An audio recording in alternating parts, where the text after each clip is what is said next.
Ei, meu nome é Daniel. Tenho 28 anos. Até 2 meses atrás, eu era só o detetive de condomínio que ficava olhando câmeras de segurança a noite inteira. Aí, numa madrugada, subi até a cobertura e encontrei uma mulher encostada na parede, segurando um lenço que cheirava a jasmim. Eu disse: "Você não devia estar aqui." Ela olhou para mim com aquele cansaço de quem carrega um casamento inteiro nas costas e respondeu: "Então me tira daqui? Ou me beija?" No dia seguinte, descobri que ela era a mãe do meu melhor amigo. Se você está vendo isso agora, fala de onde você é nos comentários. Porque eu ainda não sei se o que a gente fez foi errado. Eu tinha 28 anos quando comecei a trabalhar como detetive particular de condomínio. Não era o tipo de trabalho que se conta com orgulho na mesa de bar, mas pagava as contas. E naquela época da minha vida, pagar as contas era tudo o que importava. A primeira noite no prédio de luxo da Zona Sul, eu cheguei cedo. O hall cheirava a produto de limpeza caro, aquele tipo que não deixa cheiro de nada, só de dinheiro. Os corredores eram silenciosos demais. Cada som ecoava. O porteiro me passou o crachá de segurança, e eu senti o peso dele contra o peito quando coloquei o cordão no pescoço. A sala de monitoramento ficava no subsolo, pequena, escura, com 12 telas piscando em tons de azul e cinza. Sentei na cadeira que rangia e olhei para aquele mundo dividido em quadrados iluminados. Cada tela mostrava um pedaço da vida de pessoas que eu nunca conheceria de verdade. Piscina vazia. Garagem vazia. Corredores vazios. O zumbido dos monitores era constante, como uma respiração mecânica. Eu vinha da periferia. Tinha feito faculdade com bolsa, conheci gente de todo tipo, mas nunca tinha pisado num lugar como aquele. Ali, até o silêncio era mais caro. Foi Lucas quem me indicou para a vaga. A gente tinha se conhecido na faculdade 5 anos antes. Ele era do tipo que nunca precisou se preocupar com dinheiro, mas nunca esfregou isso na minha cara. Bom sujeito. Melhor amigo que eu tinha. 2 da manhã. E eu ainda estava aprendendo qual tela mostrava o quê. Foi quando vi a silhueta. Andar da cobertura, corredor exclusivo, uma mulher parada, de costas, sozinha. Dei zoom. O coração acelerou um pouco. Não era normal alguém ficar parado no corredor àquela hora. Ela parecia estar esperando alguma coisa, ou fugindo de algo dentro do apartamento. Peguei o rádio, pensei em chamar o porteiro, mas algo me fez desistir. Decidi subir. O elevador era espelhado. Vi minha cara cansada refletida nas portas. Uniforme azul marinho, crachá balançando, mãos nos bolsos. Eu não pertencia àquele lugar. O ding do elevador ecoou quando chegou ao último andar. As portas se abriram para um corredor diferente de todos os outros. Luz amarela oscilando. Cheiro de cera no piso. Silêncio pesado. Ela estava encostada na parede, de costas, com um lenço na mão. Usava um roupão elegante, daqueles que parecem pijama de gente rica. Quando se virou, o cheiro de jasmim chegou antes do rosto. Ela era bonita. Não do jeito das revistas. Do jeito que a vida deixa as pessoas bonitas. Pele negra, olhos cansados, boca que já tinha rido muito e chorado mais ainda. "Boa noite", eu disse tentando soar profissional. "Sou da segurança. Está tudo bem?" Ela me olhou por um segundo longo demais. "Não devia estar aqui", ela disse baixinho. Não sei o que deu em mim. Talvez fosse o cansaço. Talvez a forma como ela disse aquilo, como se estivesse falando dela mesma, não de mim. "Então me tira daqui", eu respondi. E depois, sem pensar, completei. "Ou me beija?" Ela deu um riso curto, descrente. Balançou a cabeça. "Você é novo aqui, né?" "Primeiro dia." "Mostra." A gente ficou ali, conversando sobre nada. Insônia. Silêncio do prédio de madrugada. Ela não disse o nome. Eu não perguntei. Depois de uns 5 minutos, ela disse que precisava voltar e caminhou até a porta da cobertura. Quando a porta fechou, fiquei sozinho no corredor. A luz amarela continuava oscilando. Encostei a mão no corrimão da varanda, metal gelado, respirei fundo e voltei para o elevador. Desci sem saber quem ela era. Quando voltei para a sala de câmeras, revi as imagens. Tinha que fazer um relatório. Vi minha própria figura subindo, conversando com ela, descendo. Ampliei o rosto dela na tela. Os olhos estavam fechados por um segundo, como se ela estivesse reunindo coragem para voltar para dentro de casa. Preenchi o relatório. Moradora em área comum durante a madrugada. Situação verificada, sem intercorrências. Mas a narração na minha cabeça era outra. Eu descrevia o cheiro de jasmim, a forma como ela segurou o lenço, o peso do silêncio entre a gente. O turno terminou com o sol nascendo pelas janelas sujas da guarita. Fui para casa, dormi mal, acordei com a irmã batendo na porta do quarto. Você vai ficar aí o dia todo? Mariana perguntou, já vestida com o uniforme de enfermeira. Trabalhei a noite toda. E aí, gostou? É um emprego, eu disse, esfregando o rosto. Ela sentou na beirada da cama, me olhou com aquele jeito de quem sabe quando eu estou mentindo. Só não esquece que você tá lá para trabalhar, não para fazer amizade. Eu sei, Mari, mas eu não sabia de nada. Voltei ao condomínio no fim da tarde para uma reunião com o síndico. Lucas estava na portaria, esperando alguém. Quando me viu, abriu aquele sorriso largo. E aí, mano? Sobreviveu à primeira noite? Tranquilo. Ótimo. Então você vai sobreviver ao bacalhau da minha mãe também. Sobe lá em casa hoje. Ela faz um negócio que você nunca mais esquece. Eu ri, achando que ele estava brincando. Sério? Sério. 8 horas. Andar da cobertura. O estômago revirou um pouco, mas eu não sabia por quê. Ainda não. 8 horas da noite, subi até a cobertura. Dessa vez, como convidado. Lucas abriu a porta. Música baixa tocando lá dentro. Cheiro de comida boa. E então eu a vi. Ela estava arrumando a mesa, de costas. Cabelo preso, vestido simples, mas elegante. Quando se virou, nossos olhos se encontraram. Foi como levar um soco no peito. Era ela. A mulher do corredor.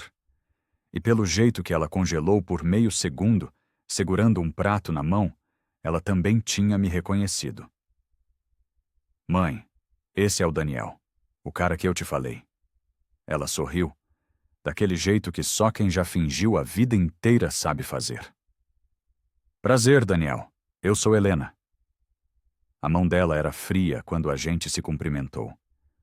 O cheiro de jasmim estava lá de novo, mais fraco, misturado com cheiro de tempero. O jantar foi longo. Roberto, o marido dela, chegou atrasado, mexendo no celular. Cumprimentou todo mundo de forma automática, fez algumas piadas sobre a gente que trabalha de verdade e ficou mais tempo no telefone do que à mesa. Lucas falava sobre futebol. Eu tentava prestar atenção. Mas cada vez que Helena passava para servir alguma coisa, ou se sentava do outro lado da mesa, eu sentia o peso daquele encontro no corredor entre a gente. Em um momento, Roberto fez uma piada sobre detetive de condomínio que me fez sentir pequeno. Helena não riu. Só olhou para o prato. Depois do jantar, Roberto saiu para atender uma ligação na varanda. Lucas foi buscar uma garrafa de vinho na cozinha. Helena se aproximou de mim, ajeitando os guardanapos na mesa. Amanhã de manhã, ela disse, baixinho, sem me olhar. Tem um salão de festas no térreo. 10 horas. Preciso acertar uns detalhes do contrato com você. Eu só assenti. Quando desci naquela noite, no elevador espelhado, vi meu próprio rosto refletido. E eu sabia. Sabia que a mulher do corredor não era uma moradora qualquer. Era a mãe do meu melhor amigo. Não consegui dormir direito. Fiquei repassando cada olhar à mesa. Cada segundo de silêncio. Na manhã seguinte, voltei ao condomínio. O prédio de dia era completamente diferente. Crianças na piscina. Porteiro conversando com entregadores. Barulho de vida. 10 horas em ponto, entrei no salão de festas. Helena já estava lá, sentada numa cadeira, com uma pasta de documentos na frente. Fechei a porta. A gente ficou em silêncio por alguns segundos. Senta, ela disse. Sentei. Ela abriu a pasta, fingiu olhar uns papéis. Depois fechou tudo de novo e me encarou. Foi ideia minha, ela disse. Contratar um detetive particular para o prédio. Por quê? Porque eu sinto que alguém me observa. Não sei quem. Não sei por quê. Mas tem coisas fora do lugar. Portas que eu deixo fechadas e aparecem abertas. Objetos que somem e voltam. Pode ser paranoia. Pode ser real. Você contou pro seu marido? Roberto acha que eu sou dramática. Ele não gosta de problemas domésticos. Fiz que sim com a cabeça. O que você quer que eu faça? Vigia as entradas de serviço, o andar da cobertura, mas sem chamar atenção. Ele não pode saber que foi ideia minha. Tudo bem. Ela se levantou. Caminhou até a janela, olhando para a piscina lá embaixo. Ficou de costas para mim. Aquela noite, no corredor. Eu sei, eu disse. Não vou falar nada para ninguém. Ela se virou. O cheiro de jasmim voltou. Obrigada. Antes de sair, ela me entregou um envelope. Dentro, um bilhete com um número de celular e uma frase. Qualquer coisa estranha me avisa. Nos dias seguintes, cumpri o combinado. Passei mais tempo revisando as câmeras do andar da cobertura. Vi Helena sozinha nos corredores. Vi ela na varanda, lendo. Vi ela entrar e sair do apartamento em horários que não faziam sentido para alguém casado. Uma tarde, enquanto eu revisava imagens antigas, encontrei a gravação da nossa primeira noite. Helena encostada na parede. Eu me aproximando. A conversa silenciosa.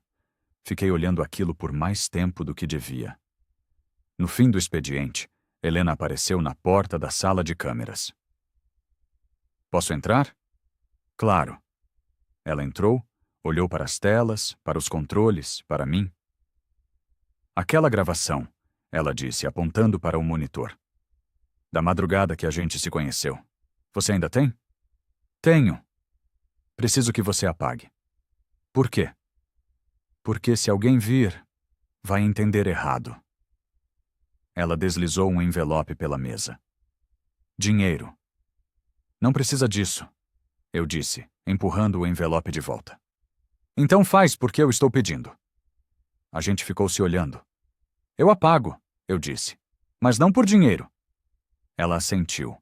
Saiu sem dizer mais nada. Fiquei sozinho, olhando para o envelope e para a tela congelada. A imagem dela no corredor, de costas, segurando o lenço. Desliguei o monitor por alguns segundos. Respirei fundo.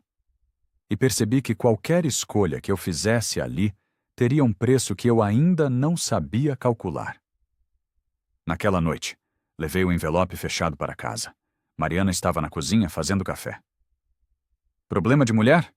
Ela perguntou vendo minha cara. Uma moradora pediu para eu apagar uma gravação. Comprometedora? Não, só estranha. Daniel, você mal começou nesse emprego e já está recebendo pedido para apagar coisa? Não é nada demais. Então por que você está com essa cara? Não respondi. Passei a noite em claro. De manhã, voltei ao trabalho decidido. Entrei na sala de câmeras. Liguei o sistema.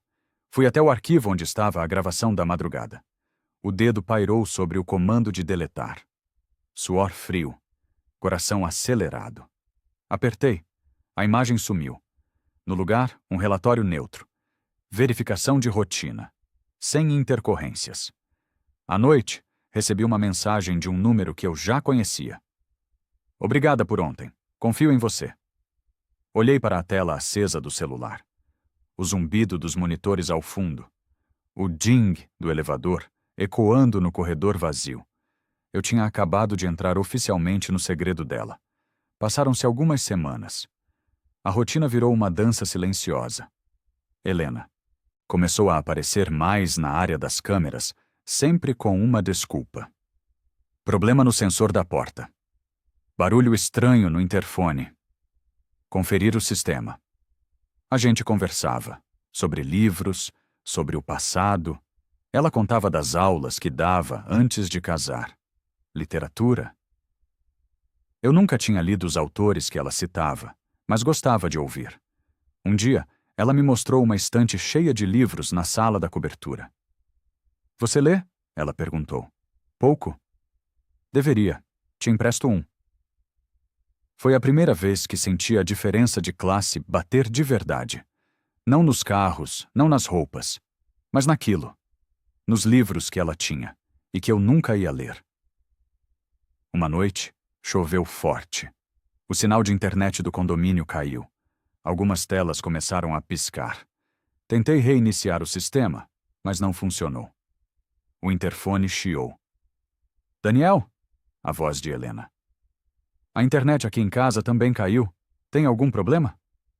Vou subir para verificar. Quando cheguei à cobertura, ela estava de roupão confortável, descalça. Mais à vontade do que eu já tinha visto. Desculpa te chamar a essa hora. Sem problema. Fui até o canto da sala, onde ficava o roteador. Fingi mexer. Ela ofereceu café. A gente ficou conversando. Sobre o bairro onde eu cresci. Sobre a faculdade. Sobre Lucas. Ele fala muito de você, ela disse. Diz que você é o amigo mais leal que ele tem. O peso daquelas palavras me acertou em cheio. A chuva engrossou. Helena sugeriu que eu esperasse ela acalmar antes de voltar. Fomos para a varanda.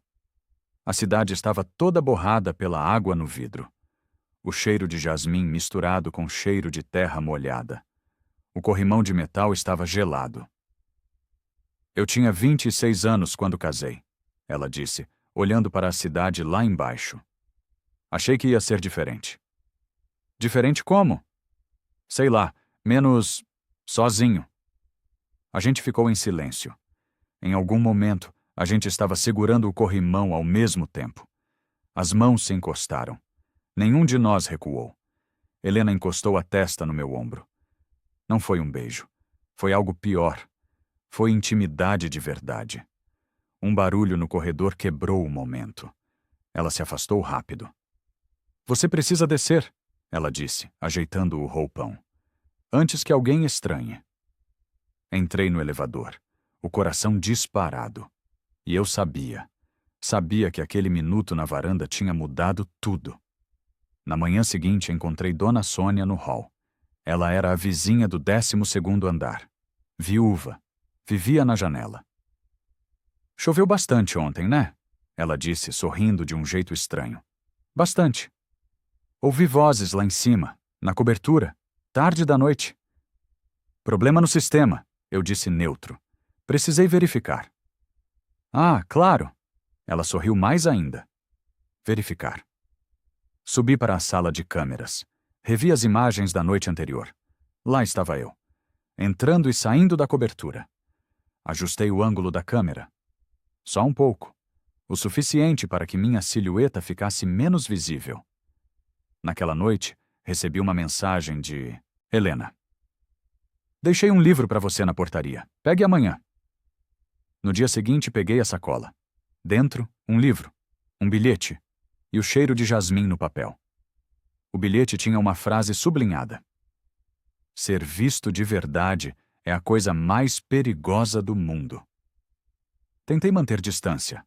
Profissionalismo. Mas era impossível. Cada turno, meus olhos iam direto para a tela da cobertura. Eu sabia o horário que ela acendia as luzes. Sabia quando ela ia para a varanda. Sabia quando Roberto estava ou não em casa.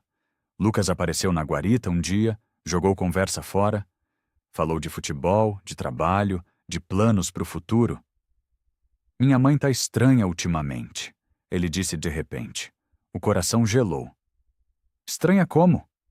Sei lá, mais quieta. Fica muito tempo sozinha. Talvez seja só cansaço. É, deve ser. Mas eu sabia que não era. Uma tarde, Helena me chamou para verificar a porta de fuga da cobertura. Subi, fiz a vistoria. Roberto chegou mais cedo. Me vi preso na área de serviço, entre baldes e vassouras, ouvindo a conversa do casal na sala. Preciso viajar de novo semana que vem, Roberto dizia. Tudo bem. Você não vai reclamar? Pra quê? Você vai do mesmo jeito. Silêncio pesado. Fiquei ali, escondido, sentindo a vergonha queimar. Eu não era nada. Só mais um funcionário. Quando Roberto saiu, Helena passou pela área de serviço. Me olhou por um segundo. Fingiu que eu era invisível. Desci pelas escadas de serviço. O cheiro de produtos de limpeza forte. A diferença entre a Helena da varanda e a Helena da sala me socava o peito a cada degrau. Os dias seguintes foram diferentes. Helena passou a aparecer na guarita com mais frequência, sempre com uma desculpa. Entender o sistema. Conferir os horários. Café. A gente criou códigos. Olha a janela de Jasmim. Significava checar a câmera da varanda. Tela 3 significava que Roberto estava em casa. Lucas comentou que a mãe andava estranha, mas não desconfiava de nada. Eu ajustava câmeras, mudava ângulos, apagava uns segundos aqui, outros ali. Não sabia mais se estava protegendo o prédio ou só protegendo ela. Uma semana depois, Helena me chamou de novo. Problema no interfone. Subi. Testei o interfone. Ela ficou perto. Tem como deixar as imagens mais gerais? Menos detalhadas no corredor? Expliquei os limites do sistema. De repente, o elevador apitou. Roberto chegando com um colega. Helena me empurrou suavemente em direção à cozinha. Fiquei ali, parcialmente escondido, enquanto ouvia a voz dele. É bom saber que o prédio está bem vigiado, Roberto disse, apertando minha mão quando me viu. Desci. Salvei uma cópia do vídeo onde apareço perto da cobertura. Anexei ao relatório formal. Mas sabia que aquilo podia ser usado contra mim. No dia seguinte, recebi um e-mail do síndico, pedindo amostras de vídeos das rondas, incluindo o andar da cobertura. Selecionei trechos neutros. Organizei as pastas. E, sem querer, incluí um trecho onde minha silhueta aparece saindo do corredor da cobertura em horário estranho. Enviei os arquivos. À noite, Lucas apareceu na guarita, nervoso. Meu pai tá vendo uns vídeos de segurança, resmungando sobre visitas demais naquele andar. O chão sumiu. Mais tarde, mensagem de Helena. O vídeo com você foi parar na caixa do Roberto. Amanhã, na frente dele, me trate como qualquer moradora. A partir de hoje, só assunto técnico, nada mais. Rele a mensagem. 1 vez. 2. 10. O zumbido dos monitores parecia mais alto. Comecei a digitar uma resposta. Apaguei. Digitei de novo. Apaguei. No fim, não enviei nada. A intimidade que vinha crescendo tinha sido congelada, de um segundo para o outro. E eu fiquei ali, na sala de câmeras escura, olhando para a tela onde deveria estar a resposta que eu nunca ia enviar. Nos dias seguintes, o prédio voltou à rotina. Pelo menos na superfície. Helena e eu passamos a nos tratar com uma educação distante. Cumprimentos rápidos no hall. Mensagens curtas. Ok. Entendido. Obrigada. Nada mais. Lucas apareceu para um churrasco na área comum. Helena estava lá, discreta, conversando com outras moradoras. Evitou meu olhar o tempo todo. Dona Sônia circulava, fazendo perguntas. Esse detetive novo é amigo seu, né, Lucas? Ele mora aqui perto? Trabalha em outros prédios também? Fui embora cedo. À noite, liguei para Mariana. Você tá com uma voz esquisita, ela disse. Só cansado. Não é só cansaço. Eu te conheço. Respirei fundo. Acho que misturei as coisas no trabalho. Que tipo de coisas? Coisas que não deviam ser misturadas. Ela ficou em silêncio por um tempo. Se envolve mulher casada, você sai dessa agora, antes que fique pior. Eu sei. Mas saber não mudava nada. Comecei a fazer horas extras. Chegava mais cedo, saía mais tarde, ficava olhando as telas, procurando sinais de Helena. Sabia o horário que ela acendia as luzes do quarto. Sabia quando ia para a varanda. Sabia quando Roberto viajava. Era obsessão. Eu sabia disso, mas não conseguia parar. Uma noite, vi que a luz da varanda da cobertura ficou apagada o tempo todo. Nem um minuto acesa. Como se ninguém tivesse se aproximado da janela naquele dia inteiro. Na manhã seguinte, Lucas apareceu mais cedo que o normal. Sentou na cadeira à minha frente. Parecia preocupado. Minha mãe tá estranha, ele disse. Mais do que antes. Como assim? Fica fechada no quarto. Quase não sai. Você viu alguma coisa estranha nas câmeras? O estômago revirou. Não, nada. Ele suspirou. Deve ser coisa da cabeça dela mesmo. Às vezes ela fica assim. Depois que Lucas saiu, fiquei olhando para as telas em silêncio. À tarde, encontrei Mariana num café fora do condomínio. Precisava sair daquele prédio, nem que fosse por 1 hora. A gente se sentou perto da janela. Cheiro de café forte, barulho de xícaras batendo. Você tá uma pilha, ela disse. É o trabalho. Não é só o trabalho, respirei fundo. Tem uma moradora. Não posso falar o nome. A gente ficou próximo demais. Casada? Assenti. Daniel, eu sei tudo o que você vai falar. E mesmo assim você continua? Não tô continuando. A gente se afastou. Mas é complicado. Mariana mexeu o açúcar no café, pensativa. Você vai acabar perdendo esse trabalho. Ou pior, vai magoar alguém que não merece. Lucas. Ela estava falando de Lucas. Eu sei. Voltei para o turno noturno com o peito pesado. Quando entrei na sala de câmeras, tinha algo no teclado.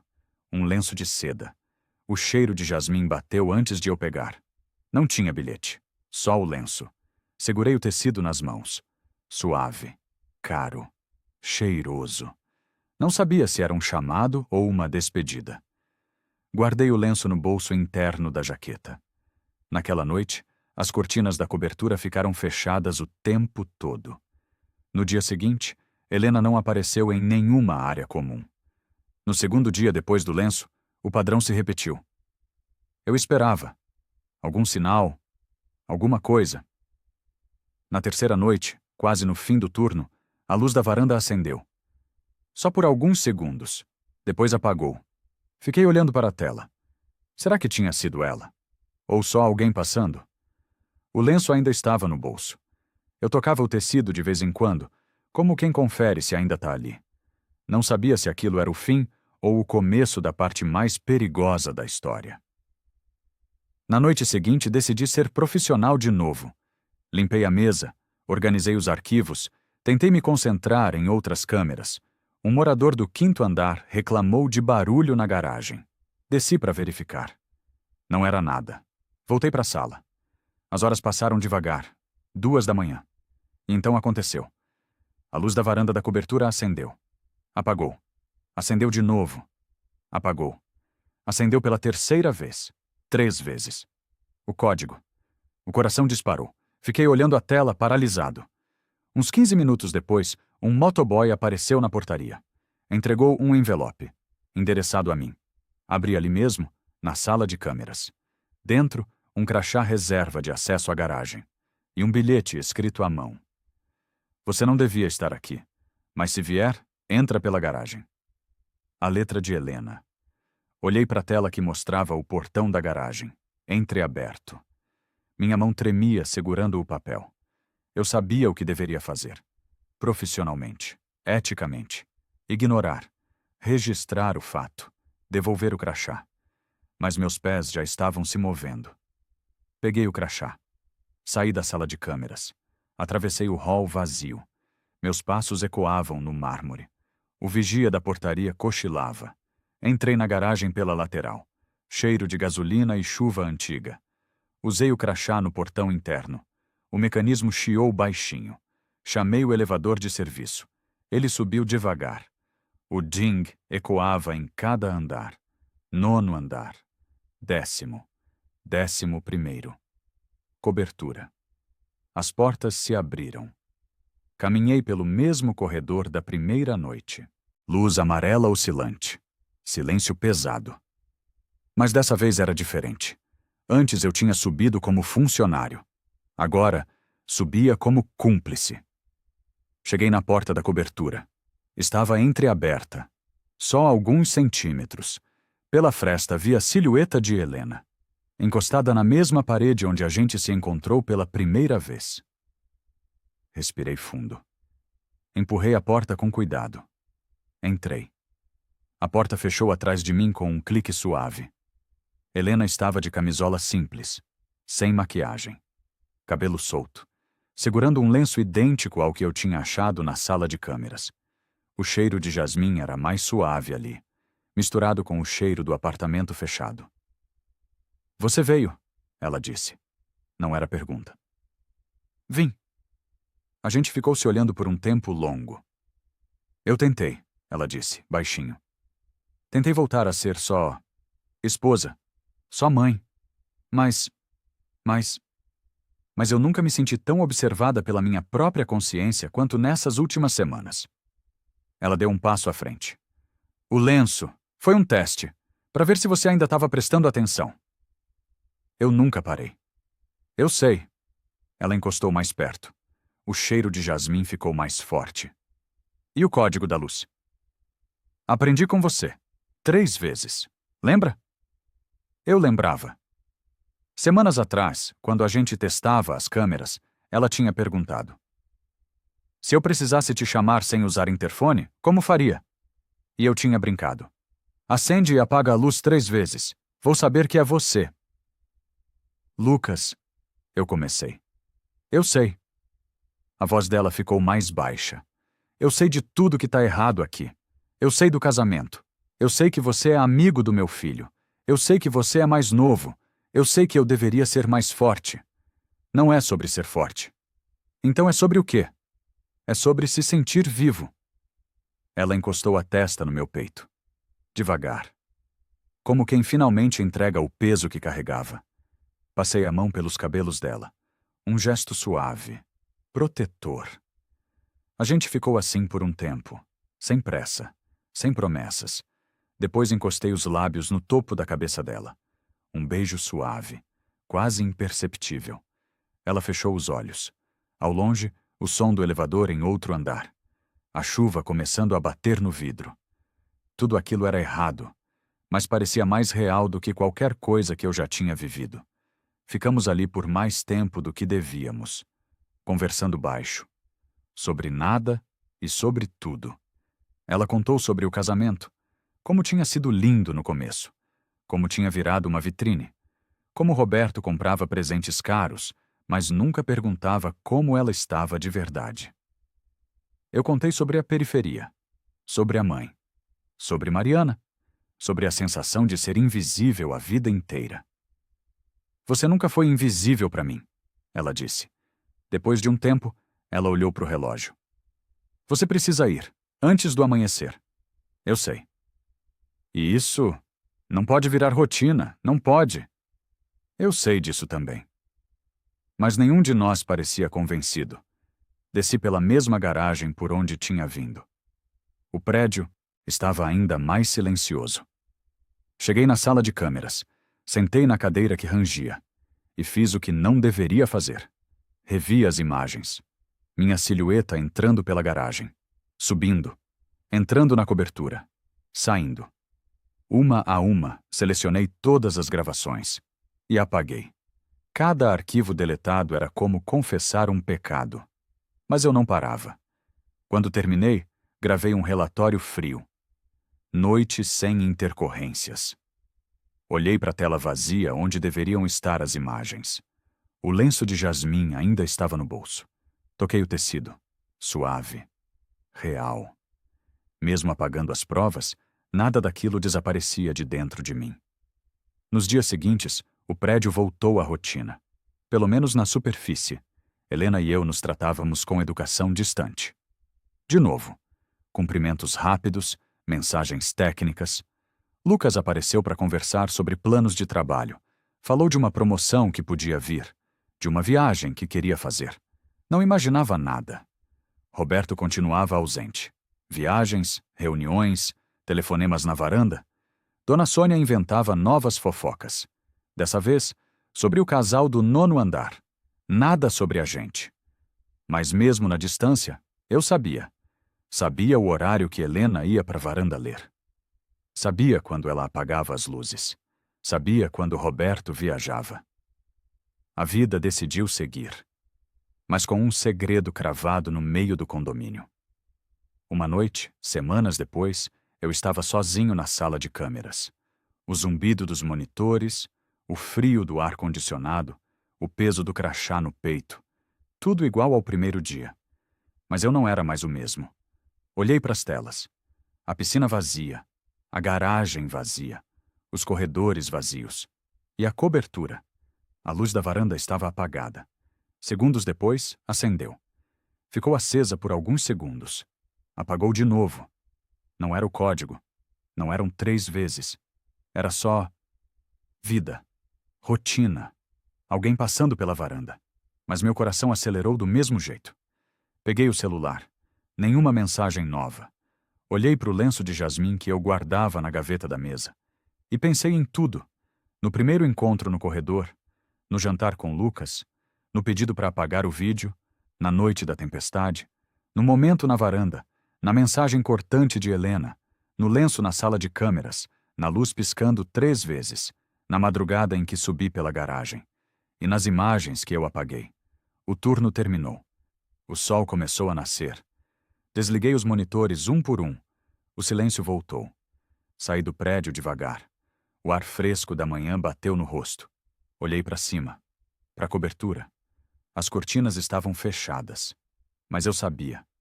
Sabia que em algumas noites, quando Roberto viajava e Lucas dormia, a luz da varanda acendia um pouco mais tarde. Sabia que em algumas madrugadas, Helena descia até a área das câmeras com alguma desculpa técnica. Sabia que a gente tinha construído um mundo paralelo, feito de olhares, códigos, cheiros de jasmim e gravações apagadas. Não era um final feliz. Não era um recomeço. Era só uma rotina silenciosa. Uma porta entreaberta que nenhum de nós tinha coragem de fechar completamente. Algumas semanas se passaram. Algumas noites, a luz da varanda ainda acendia 3 vezes. Algumas manhãs, Helena ainda aparecia na sala de câmeras. Algumas vezes, Roberto viajava e o apartamento ficava em silêncio. E algumas vezes, no meio da madrugada, eu subia pela garagem, sempre apagando as imagens depois, sempre carregando o peso da culpa e do desejo na mesma medida. Lucas nunca descobriu. Dona Sônia nunca viu. Roberto nunca desconfiou. E a gente nunca conversou sobre o futuro, porque não havia futuro para isso. Só havia agora. O cheiro de jasmim no elevador, o toque leve das mãos no corrimão frio, o silêncio do corredor vazio, o ding do elevador ecoando. Na noite em que a luz da varanda acendeu 3 vezes, eu entendi que alguns lugares proibidos não têm saída de emergência, só uma entrada que a gente finge não ver. E mesmo sabendo disso, mesmo carregando a culpa, mesmo apagando as provas todas as vezes, eu continuava entrando, porque no final a gente não escolhe os lugares onde se sente vivo. A gente só escolhe se vai fingir que não viu a porta entreaberta, ou se vai empurrar. E eu sempre empurrei, baseado em confissões reais. E você? Onde não deveria estar agora?